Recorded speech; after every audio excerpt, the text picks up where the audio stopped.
Okay, if you love, like we do, connecting these really almost unbelievable historical moments to modern science, you are in for a treat today. We are opening up a file that, honestly, it's hard to wrap your head around. We're talking about this seemingly impossible tale from the 19th century. A sailor, supposedly swallowed by a sperm whale, lives and then emerges completely well transformed. Sounds like pure myth, doesn't it? Like something out of Jonah. But the real kicker here is how that event back in 1848 directly connects to a top-secret 21st century race for a global antivirus vaccine. It's fascinating because the key information, the thing needed to potentially save millions, was just sitting there, hiding in plain sight, dismissed as folklore. Yeah, and the sources we have today are just incredible. We've got Captain Dobbs's actual 1848 whaling log from the ship Princess. And then on the other hand, modern intelligence reports. Super detailed stuff about a high-stakes conspiracy, a triad organization, even radical genetic engineering. So our mission today is to really connect these dots for you, show how this bizarre sea disaster almost 200 years ago ended up shaping the future of global health right now. Exactly. Let's dive in, maybe start back in 1848. New Bedford. Pretty miserable place to be if your whaling ship isn't finding whales. Right, the Princess. It sounds like a ship just full of despair. Captain Dobbs's log entry, March 27th. It's palpable. He's terrified. No whale oil, debts piling up, and worse, the crew is whispering, talking about an accident for the captain if things don't turn around fast. Yeah, basically mutiny brewing. And then, boom, the tension just snaps. They spot a huge pod of sperm whales, the fortune they desperately needed. The hunt itself sounds absolutely chaotic. That whole Nantucket sleigh ride thing where the whale just drags the boat at terrifying speeds. Until the harpooner gets the shot. He strikes, but it's messy. In the whale's final moments, it's death throes. Disaster. The youngest sailor, Caleb Nye, they called him the Green Hand, the rookie, he gets knocked overboard and, well, swallowed. Swallowed by the dying whale. Now, look, everything we know says that's impossible. Survive inside a whale, no way. But the sources, including Dobbs' log, they're adamant. When they processed the carcass later, they found Caleb Nye inside, alive. You probably rescued a living Jonah. It's Well, just wild. but maybe even wilder, or at least more scientifically significant, were the aftermath. What happened to Caleb? The details are quite specific. He was, 18? A farm boy. He comes out looking like, and I quote, a wizened old man of 80. 80 from 18? How? His skin was bleached, ghostly white, they said, wrinkled like it had soaked for days. His hair, like strands on a cottonweed, a complete physical transformation. That's staggering overnight, basically. I mean, you can almost see why Captain Dobbs facing ruin 1 minute, then suddenly striking oil right after this happens. Maybe he saw an opportunity. Oh, absolutely. Caleb became a sensation. The living Jonah, this promoter, Strider, took him on the lecture circuit. They even had this detailed diorama showing the whole survival story. A traveling sideshow, essentially. Pretty much. But here's where it gets critical for the modern story, beyond just the spectacle. First, the princess's luck did a complete 180. Failure to massive success, instantly. But more importantly, years later, decades even, this study pops up. They called it the New Bedford anomaly. It found that the crew from that specific 1848 voyage had freakishly good health, long lives, remarkably disease-free. The whole crew. The whole crew. And this was extra weird because records show they'd all gotten seriously sick during that voyage. Yeah. Some kind of tropical plague near Pohnpei in Micronesia. Wait, hold on. So Caleb gets swallowed, maybe bleached by stomach acid or something unimaginable. The ship gets lucky. And the entire crew who got sick near Pohnpei ends up with lifelong super immunity. Are we saying the whale incident caused the immunity, or is Pohnpei the real key here? The sources lean towards Pohnpei. The living Jonah part was the memorable headline grabber. But the anomaly study honed in on that specific location, Pohnpei, Micronesia. What was there that could have inoculated them? The thinking wasn't the whale itself, necessarily, but maybe something the whale ate near there. Or maybe the illness they caught in Pohnpei triggered some kind of, adaptive immune response. A super immunity. They knew the location was key.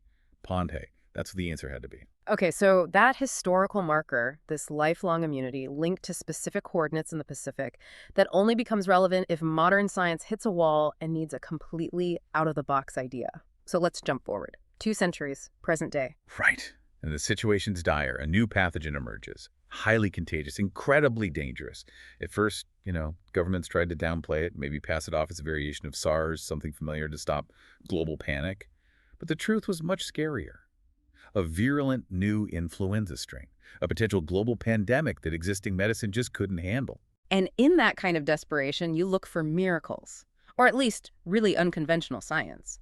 Enter Dr. Max Kane, a marine microbiologist, and Dr. Song Lee, a top virologist and epidemiologist. They land on a potential source for a vaccine that sounds almost as crazy as the whale story, the venom of the blue Medusa jellyfish.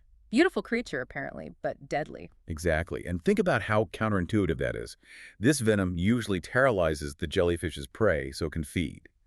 But Kane's research found something incredible within that paralyzing agent, a specific protein, a curative protein that showed promise against this deadly new flu virus. Amazing. So where do you even work on something like that? You can't just set up in a regular lab. No way. They needed isolation, security, and proximity to the jellyfish's natural habitat. So they established this deep-sea laboratory, fittingly called Davy Jones's Locker, hidden in a deep underwater canyon right off Micronesia, near Pompeii, actually. Davy Jones' locker, okay, and the security. Off the charts. Apparently tighter than the Manhattan Project. They weren't just, mixing chemicals. This was genetic engineering of vaccines.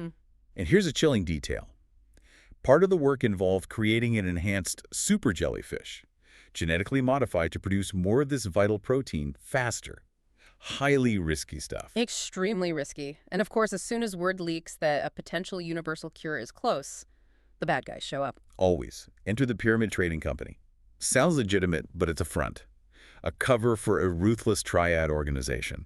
It's run by this trio of siblings, triplets actually. One, the leader, often called the Dragon Lady, and her brothers Chang and Wen Lo handling operations. And they weren't just after money, right? The goal was bigger. More sinister. Much bigger. Destabilization. Global control.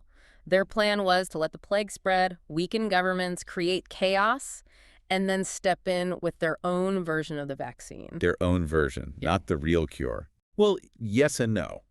They had a transitional vaccine. It worked against the virus, but it had a devastating side effect. It induced temporary, widespread paralysis in anyone who took it. Their plan was horrifyingly cynical. Paralyze huge populations, then offer the real cure, the non-paralyzing one they controlled, only to those who submitted to their new world order. Profit and power through calculated suffering. That's pure evil. And they started making moves to secure this plan. Aggressively. First, they went after the research team. Sabotaged a dive by the NUMA B3 bathysphere, that's a deep-sea submersible carrying Dr. Kane and an operative named Joe Zavala.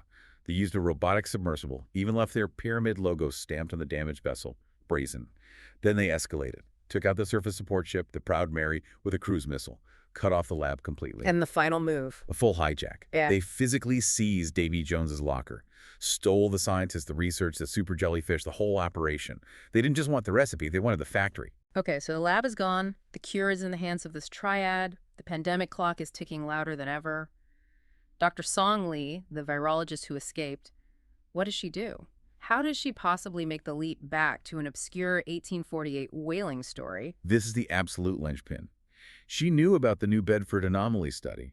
She knew the Princess crew got sick near Pompeii, the exact same region as the Blue Medusa habitat and the stolen lab. It clicked. The crew's bizarre lifelong immunity wasn't just a historical curiosity, it was scientific proof. Proof that something in that specific geographic location offered protection. The 170-year-old anomaly wasn't just a story, it validated their entire line of research and pinpointed the location. So the history confirms the geography, which confirms the jellyfish venom wasn't the only factor, maybe. It was the jellyfish in that specific environment near Pompeii. They tried to find the original Princess logbook then, right? For more clues. They did. And that trail led to a murdered antique dealer named Brimmer.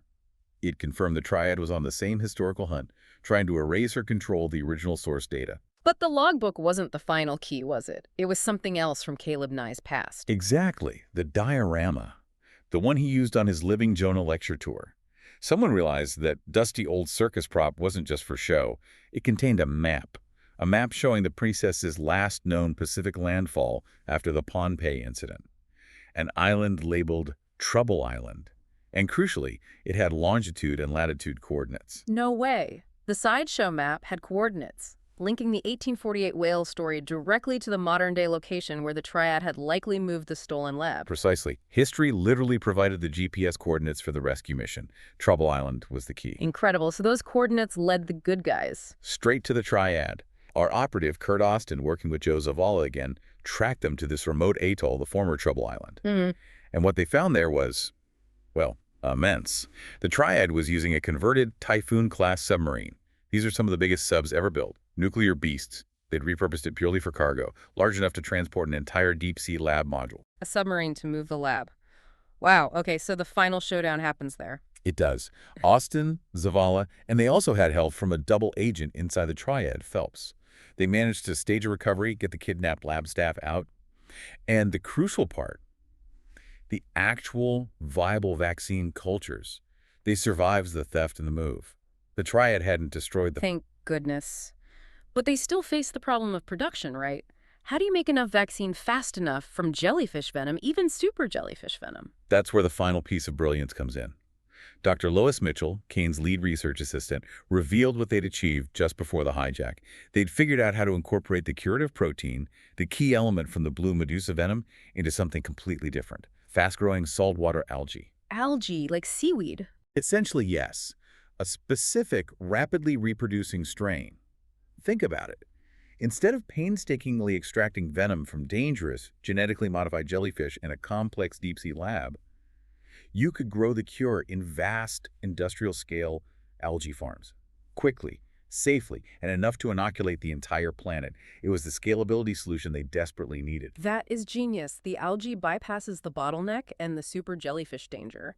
It neutralizes the Triad's whole plan of controlling supply. Completely. It allowed for rapid mass production just as the virus was about to truly explode globally. It checkmated the Triad's paralyzing alternative. So it really comes full circle. This 1848 incident near Pompeii, the crew getting sick but gaining immunity, points science towards the blue Medusa in that same region. Which leads to a protein, which then gets engineered into fast-growing algae, creating a 21st century cure scalable enough to stop a pandemic. The race against time, as you said, wasn't just won by cutting-edge gene splicing. It was won because someone valued a seemingly irrelevant piece of maritime history. A cure hidden in a 170-year-old ship's log, confirmed by an anomaly study, and pinpointed by a map from a circus sideshow. Just amazing. So thinking about this, what's the big takeaway for you listening? If the solution to a global catastrophe lay dormant for nearly 2 centuries, just waiting for the right minds to connect a weird medical event to a specific marine environment, that makes you wonder, doesn't it? What other dismissed stories, what other historical anomalies or forgotten records might hold keys to our biggest modern problems? Yeah, what vital clue, dismissed as myth or just plain weird, might be sitting in an archive somewhere waiting? What historical detail might you stumble across that could change everything?